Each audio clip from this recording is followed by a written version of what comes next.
পরিস্থিতি, নিজের অস্তিত্ব রক্ষা করার লড়াই এবং শত্রুকে শিক্ষা দেওয়ার লড়াই, তখন গোপনীয়তা বলতে আর কিছু রাখা যায় না। নিজের যে সব থেকে শক্তিশালী অস্ত্র রয়েছে, যেটা শত্রুর ভূখণ্ডে আক্রমণ করতে সক্ষম, সেটার প্রস্তুতি সম্পূর্ণ করতেই হয়। আর ইরান কিন্তু এইবার এই দিকেই এগোলো। রিসেন্টলি ইরানের সুপ্রিম লিডার আয়াতুল্লাহ খামেনি যুক্তরাষ্ট্রের প্রেসিডেন্ট ডোনাল্ড ট্রাম্পের হুমকি যে পরমাণু চুক্তি না করলে ইরানে বোমা হামলা করা হবে, এর পরিপ্রেক্ষিতে তার সর্বোচ্চ প্রস্তুতি নেওয়ার নির্দেশ দেন। আর এরপরই কিন্তু স্ক্রিন নিশ্চয়ই দেখতে পাচ্ছেন ইরানের ইসলামী বিপ্লবী গার্ড আইআরজিসি, তাদের বহরে যে আন্তঃমহাদেশীয় ক্ষেপণাস্ত্র রয়েছে, যে জিনিসটার আলাদা একটা বিকল্প নাম রয়েছে স্পেস ক্যারিয়ার, মহাশূন্যে এর মাধ্যমে পেলোডের পরিবর্তে বিভিন্ন স্যাটেলাইট প্রেরণ করা হয়। সেই স্পেস ক্যারিয়ার গুলোকে রেডি টু ফায়ার অবস্থায় ইরান প্রস্তুত করছে। দেখুন, এই স্পেস ক্যারিয়ার দিয়ে আপনি স্যাটেলাইটও প্রেরণ করতে পারেন, কিংবা স্যাটেলাইটের জায়গায় পরমাণু বোমার যে পেলোড রয়েছে সেটাকে আপনি সেটেল করতে পারেন, এবং সেটা মহাশূন্যে গিয়ে রিএন্ট্রি ভেহিকেলের মাধ্যমে শত্রুর ভূখণ্ডে আক্রমণ করবে। সেটা আপনি করতে পারেন। আর এইবার কিন্তু ইরান সেই দিকে এগোচ্ছে। যদিও ইরান এটা বলেনি যে আমরা সরাসরি যুক্তরাষ্ট্রে আক্রমণের প্রস্তুতি নিচ্ছি, তবে ইরানের পক্ষ থেকে নিশ্চিত করা হয়েছে 3 টন পেলোডের তাদের যে নতুন স্যাটেলাইট রয়েছে সেটা প্রেরণের চূড়ান্ত প্রস্তুতি নিচ্ছে তারা।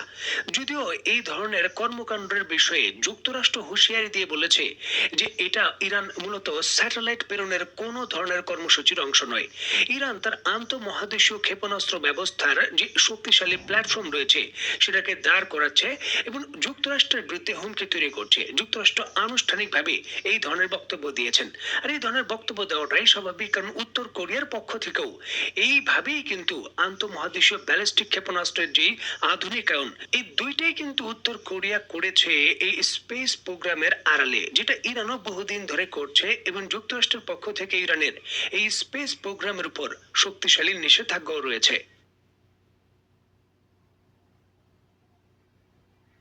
পৃথিবীর যে কোনো দেশই, সেটা হতে পারে রাশিয়া, হতে পারে যুক্তরাষ্ট্র, চীন বা উত্তর কোরিয়া বা ইরান, যেই দেশই হোক না কেন, যারা এই স্পেস প্রোগ্রাম পরিচালনা করে এবং আইসিবিএম প্রোগ্রামের উন্নতি ঘটায়, তাদের জন্য স্পেস পোর্ট খুবই গুরুত্বপূর্ণ।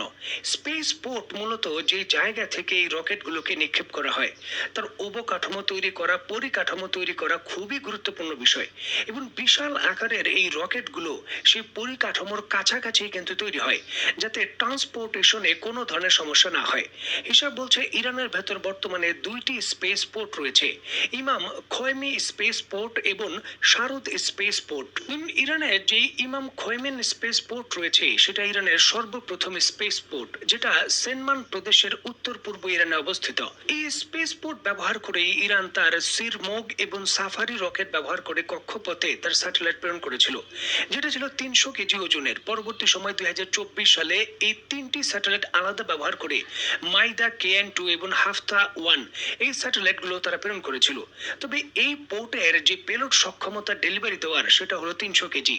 ইরানের যে সেনমান প্রদেশ রয়েছে তার কাছে সারুদ শহরের নিকটবর্তী আরেকটি স্পেস পোর্ট রয়েছে, যেটা হলো শারুদ স্পেস পোর্ট। ইরান সম্পূর্ণভাবে সামরিক কর্মকাণ্ডে এটা ব্যবহার করে।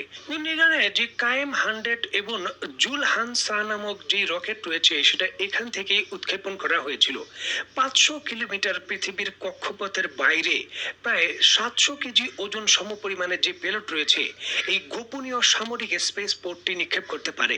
এবং এই জায়গায় প্রস্তুতি চলছে 3 টন ওজনের পেলোড নিক্ষেপ করার, যার অবকাঠামো মানে রকেটটাকে ধরে রাখার জন্য যে টাওয়ারগুলো হবে সেগুলো খুবই শক্তিশালী হতে হবে, এবং স্পেস অবকাঠামোর যে বিভিন্ন ধরনের সুবিধা সেগুলো হতে হবে অত্যন্ত গোপনীয় এবং নিরাপদ।